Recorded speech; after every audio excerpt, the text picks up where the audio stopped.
schizophrenia, bipolar disorder, major depression, hallucination, বিভ্রম, সংঘটিত চিন্তাভাবনা, হতাশা, ক্লান্তি, মেজাজের পরিবর্তন প্রতিরোধ করার জন্য ব্যবহার করা হয় কুইক 25 ট্যাবলেট। আসসালামু আলাইকুম, শামস মেডিসিন টিপসে আপনাদের সবাইকে স্বাগতম। আমি আবারও চলে আসলাম আপনাদের মাঝে নতুন একটি টপিকস নিয়ে। আজকে আমার টপিকস হচ্ছে কুইক 25, যার জৈবিক হচ্ছে কুইটাপিন। এটি আমাদের হতাশা, বিষণ্ণতা, মানসিক দুশ্চিন্তা এবং অন্যান্য ক্ষেত্রে মানসিক সমস্যার ক্ষেত্রে খুব দ্রুত কাজ করে থাকে। সুতরাং টপিকটি শুরু করার পূর্বে আপনাদের কাছে আমার অনুরোধ, প্লিজ চ্যানেলটি সাবস্ক্রাইব করুন এবং ভিডিওটি আপনার টাইমলাইন থেকে শেয়ার করে দিন। এর ফলে হয়তোবা আপনি উপকৃত হতে পারেন অথবা আপনার প্রিয় মানুষগুলোর উপকার আসতে পারে। যারা অলরেডি আমার চ্যানেলটি সাবস্ক্রাইব করেছেন দেশ এবং প্রবাস থেকে, তাদেরকে অসংখ্য ধন্যবাদ। যারা এখনো চ্যানেলটি সাবস্ক্রাইব করেননি, প্লিজ চ্যানেলটি সাবস্ক্রাইব করে পাশে থাকা বেল আইকনটি বাজিয়ে দিন, তাহলে পেয়ে যাবেন আমার নিত্য নতুন ভিডিও। আবার অনুরোধ করছি, প্লিজ চ্যানেল সাবস্ক্রাইব করে ভিডিও আপনার টাইমলাইন থেকে শেয়ার করে দিন। এর ফলে আপনার বন্ধু বান্ধব সহজে উপকৃত হতে পারবে। চলুন আমরা চলে যাই আমাদের মেন টপিকসে। ওয়েট হলো কোয়াটিপাইন নামক ওষুধের একটি ব্র্যান্ড, যা বিভিন্ন মানসিক ব্যাধি পরিচালনার জন্য ব্যাপকভাবে নির্ধারিত হয়। একটি অস্বাভাবিক অ্যান্টিসাইকোটিক, এটি দ্বিতীয় প্রজন্মের অ্যান্টিসাইকোটিক শ্রেণীর অন্তর্গত এবং এটি মূলত schizophrenia, bipolar disorder, major major depressional disorder এর মতো অবস্থা চিকিৎসার জন্য ব্যবহার করা হয়। এই ওষুধটি মস্তিষ্কের কিছু নিউরোট্রান্সমিটারকে প্রভাবিত করে কাজ করে, মেজাজ স্থিতিশীল করতে, মানসিক লক্ষণগুলি কমাতে এবং ঘুমের ধরন উন্নত করতে সাহায্য করে। এ পর্যায়ে বন্ধুরা আমরা জানবো কয়েক ট্যাবলেটের ব্যবহার। প্রথমেই রয়েছে স্কিজোফ্রেনিয়া। কোয়েটিপাইন বা কোয়াটিফিন মস্তিষ্কে ডোপামিন এবং সেরোটোনিন ভারসাম্য বজায় রেখে হ্যালুসিনেশন, বিভ্রম, অসংগঠিত চিন্তা ভাবনা এবং সামাজিকভাবে প্রত্যাহারের মতো লক্ষণগুলি পরিচালনা করতে সাহায্য করে। বাইপোলার ডিসঅর্ডার, এটি উচ্চ শক্তি, দৌড়ঝাঁপ চিন্তাভাবনা এবং বিরক্তি দ্বারা চিহ্নিত ম্যানিক পর্বগুলি নিয়ন্ত্রণে কার্যকর। সেই সাথে হতাশাজনক পর্বগুলি, যার মধ্যে মেজাজ খারাপ, হতাশা এবং ক্লান্তি রয়েছে, মেজাজের পরিবর্তন প্রতিরোধ করার জন্য এটি বাইপোলার রক্ষণাবেক্ষণ থেরাপির জন্য ব্যবহার করা হয়।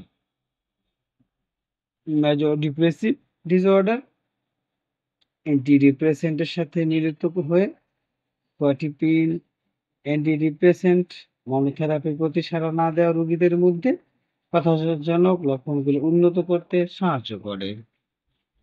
তাছাড়া এই ট্যাবলেটটি জেনারেলাইজড অ্যাংজাইটি ডিসঅর্ডার অফ লেভেলেও ব্যবহার করা হয়।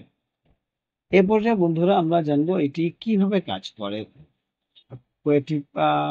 কোয়েটিয়াপিন মস্তিষ্কের নিউরোট্রান্সমিটার কার্যকলাপ, বিশেষ করে ডোপামাইনের সেরোটোনিন রিসেপ্টরগুলিকে নিয়ন্ত্রণ করে কাজ করে। এটি নির্দিষ্ট কিছু সেরোটোনিন এর ডোপামিন রিসেপ্টর প্রতিপক্ষ হিসেবে কাজ করে, যা মানসিক লক্ষণগুলি হ্রাস করতে এবং মেজাজ স্থিতিশীল করতে সাহায্য করে। এ পর্যায়ে আমরা জানবো এর ডোজ। ওয়েট ট্যাবলেট ডোজ চিকিৎসাধীন অবস্থা এবং রোগীর সহনশীলতার উপর ভিত্তি করে পৃথকভাবে নির্ধারিত হয়। সিজোফ্রেনিয়ার জন্য প্রাথমিক ডোজ প্রায়শই প্রতিদিন 25 থেকে 50 মিলিগ্রাম, তবে ধীরে ধীরে বৃদ্ধি করা যায়।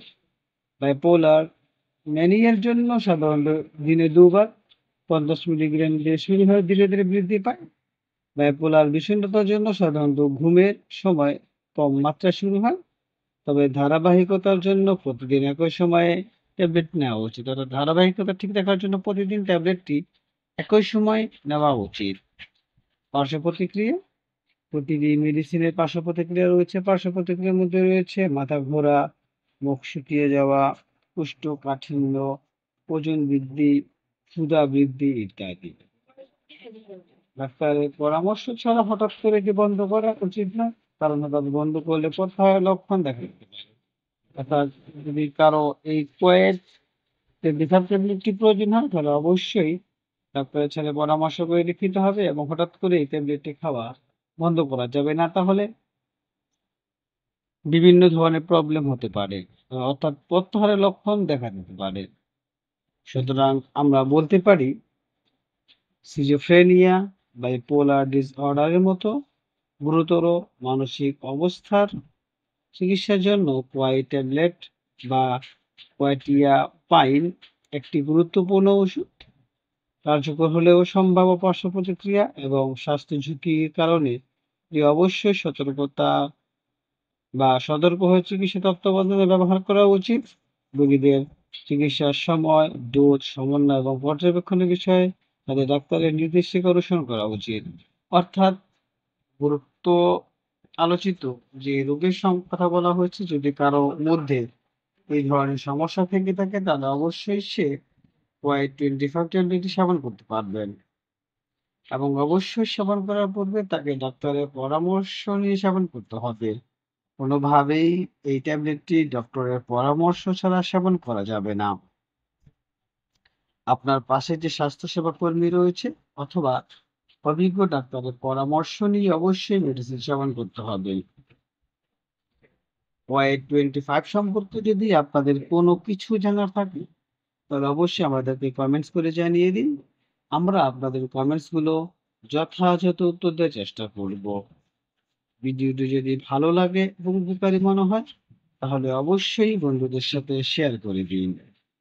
আমার এই চ্যানেলের মাধ্যমে শুধুমাত্র আপনাদেরকে কোন রোগের জন্য কোন মেডিসিন সেবন করতে হবে সেই সম্পর্কে বলা হয়।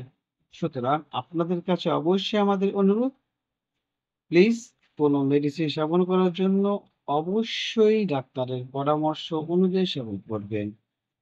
কোন মেডিসিনই ডাক্তারের পরামর্শ ছাড়া ব্যক্তিগতভাবে সেবন করবেন না।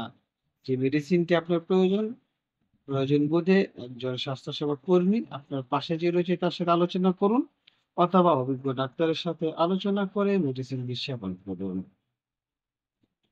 আবারও আপনাদের কাছে অনুরোধ করছি, প্লিজ চ্যানেলটি সাবস্ক্রাইব করে দিন এবং আপনার টাইমলাইন থেকে ভিডিও শেয়ার করে দিন।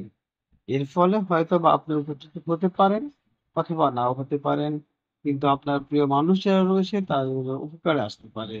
সুতরাং ভিডিওটি আপনার টাইমলাইন থেকে শেয়ার করে সবার মাঝে ছড়িয়ে দিন। আজ এ পর্যন্ত, আবার কথা হবে নতুন কোনো টপিকসে। সেই পর্যন্ত ভালো থাকুন, সুস্থ থাকুন এবং আপনাদের যদি কোনো নির্দিষ্ট টপিকস থাকে বা কোনো বিষয় থাকে যার জন্য আপনাদের ভিডিও প্রয়োজন অবশ্যই আমাদেরকে কমেন্টস করে জানিয়ে দিন। আমরা আপনাদের কমেন্টস গুলো উত্তর দেখে সেই টপিকসের উপর ভিডিও তৈরি করার চেষ্টা করব। তাছাড়া প্রতিদিন লাইভ হয়, চ্যানেলটি লাইভের সাথে থাকুন এবং আপনাদের যে কোনো তথ্য লাইভের মাধ্যমে জেনে নিন। ভালো থাকবেন, আবার কথা হবে কালকে। খোদা হাফেজ।